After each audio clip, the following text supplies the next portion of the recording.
Hello, my name is Reverend Philip Schenker of the Family Federation for World Peace and Unification. And it's my privilege to introduce you to this lecture series, an introductory series on the divine principle, a new and profound expression of the ancient truths taught in the Bible and expressed in the world's great faiths. Let us begin. By way of introduction, let us first consider the purpose and value of human life. We can recognize that everyone on earth is struggling to attain happiness and at the same time to avoid suffering or misfortune. Well, let us ask, what is it that makes a human being happy? Immediately, our answer would be that people feel joy when their desires are fulfilled. But we had better recognize that desire has many expressions. We have desires within us that reflect our original nature to be and to do good. Now, when we express these desires, we find satisfaction, a sense of confidence and integrity, and we can look people straight in the eye and have confidence in ourselves. However, there are other desires within us that when we express those out of selfishness or a moment of need or greed, we may find a moment's satisfaction or relief from pressure, but ultimately the pang of conscience will overtake us. Within the self-same individual are two opposing inclinations: the original mind, which desires to be and to do good, and an evil or selfish mind, which seems to pursue a more wicked and corrupt purpose. Now, these two natures are engaged in a fierce battle, striving to accomplish these two contradictory and conflicting purposes. Which one of us has not experienced the struggle within when we find ourselves knowing we should do something, but not having the will or the strength to do what we know is right? Or conversely, knowing that there's an action we should not take, but when no one is looking, we can't overcome the desire, the temptation to do it. Now, any being possessing such a contradiction within itself will struggle with its own self-identity and is ultimately doomed to perish. Christianity sees this state of destruction as the result of the human fall. Let's consider how the impact of that decline or that descent of humanity has impacted our understanding of the world. Considered from the viewpoint of the intellect, the human fall represents humanity's descent into ignorance. We can say that people are composed of two aspects, internal and external, or mind and body. Likewise, the intellect consists of two aspects, an internal and an external aspect. In the same way, there are two types of ignorance, internal and external.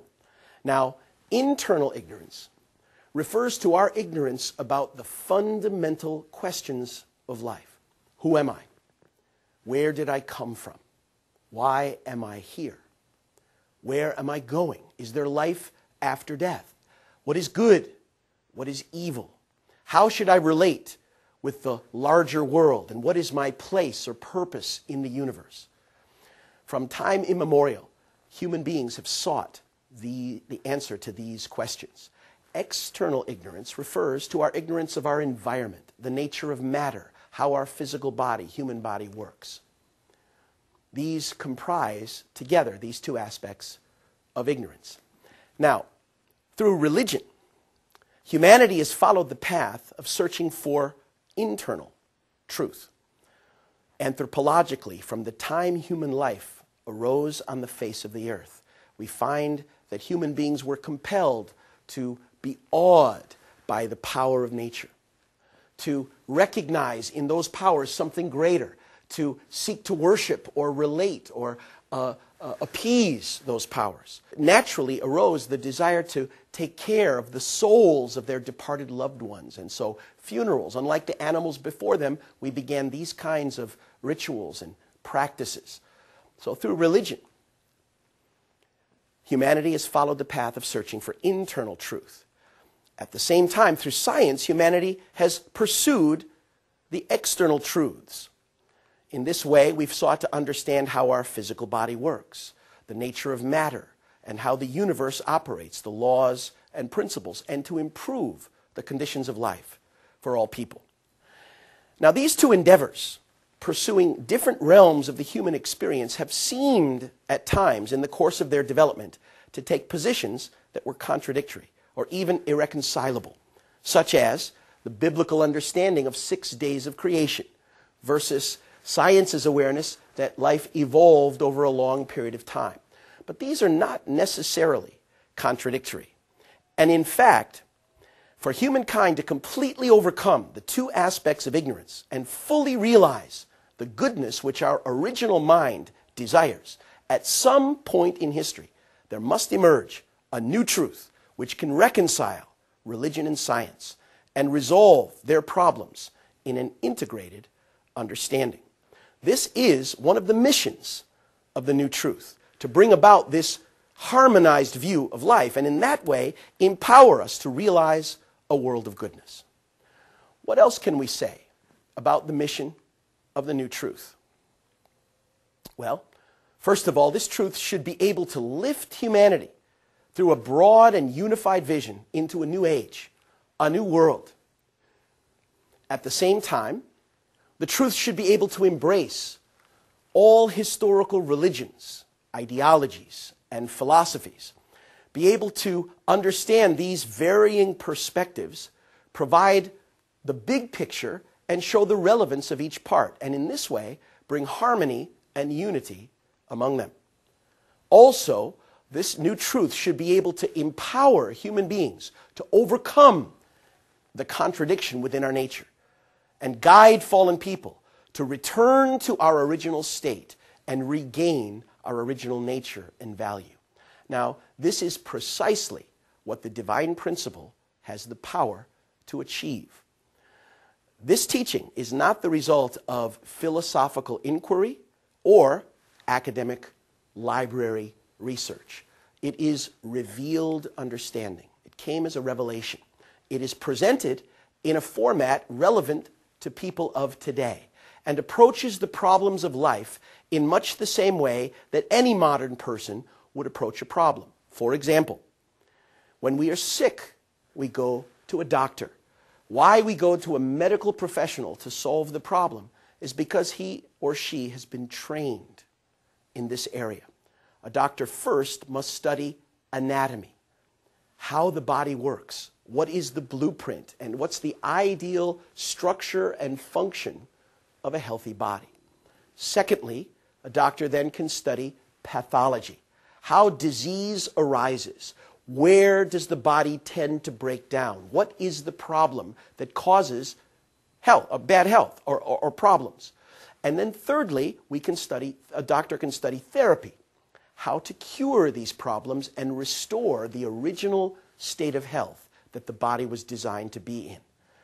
In exactly the same way, the divine principle is expressed in 3 major parts. The first, which we'll hear today, is the principle of creation, a blueprint for the purpose, the structure, and the function of life in the universe. How the universe was designed to function, its principles and nature, the nature of its first cause, the creator, whom we call God. And in the midst of that, a deeper understanding of the purpose and value of our own human life. The second part of the principle is the human fall, to understand exactly how the contradiction arose that has undermined our ability to realize these dreams and why the world of our reality is so different than the world of our dreams. Thirdly, the principle of restoration, showing how, through history and the process of reaching out through religious understanding and truth, God has worked to restore humankind back to our original position, original value, and original nature. Now, as I said, this truth is revealed understanding. Its purpose is ultimately to resolve the fundamental problems of human life and the universe, and it is the teaching of Reverend Sun Myung Moon. Now, one final point before we begin. Whenever new truth has been revealed throughout human history, we find that human beings tend to resist or even reject this new understanding because we want to somehow cling to our traditional ways and the comfortable truths that we've known. Consider this example. In the earliest understandings of human beings, we related to the powers of nature by trying to appease them through offerings and through sacrifices. This age in the Bible is conveyed as the time of Abraham, and these were the traditions before and during Abraham's time. Now, it was Abraham's descendants who received a new truth through Moses and a new understanding through 10 commandments and 613 laws, a God of justice, righteousness, and a moral standard for human beings to live in relationship with God. But the people didn't easily receive Moses' teaching. They resisted. And when Moses went up on the mountain to receive the 10 commandments, they immediately rebuilt the golden calf and began idol worship and sacrifice. Now, ultimately, the truths of Moses were established as the tradition of the Old Testament. And it was these people of Israel that were prepared for the coming of the Messiah. Now, once again, when Jesus came as the Messiah to the very people who had been waiting for him for 2,000 years, they couldn't see him. They rejected him. They resisted. Why? Because he did not repeat what they had already learned in the Old Testament. Jesus brought a new gospel, an understanding of a God of love, a God of grace.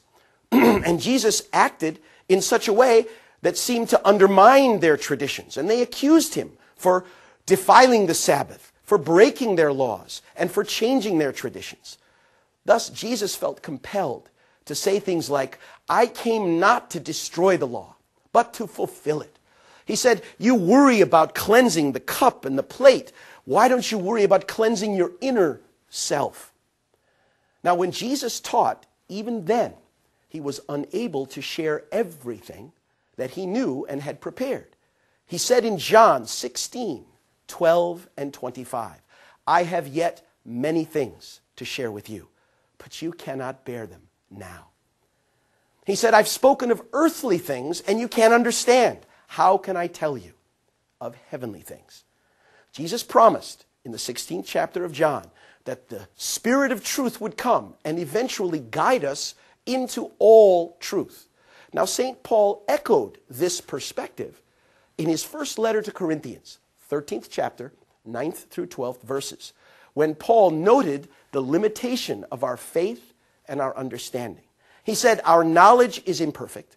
Our prophecy is imperfect. Now we see dimly through a glass, but the time will come when we see face to face. Now we understand in part, but the time must come when we understand fully, even as we have been fully understood.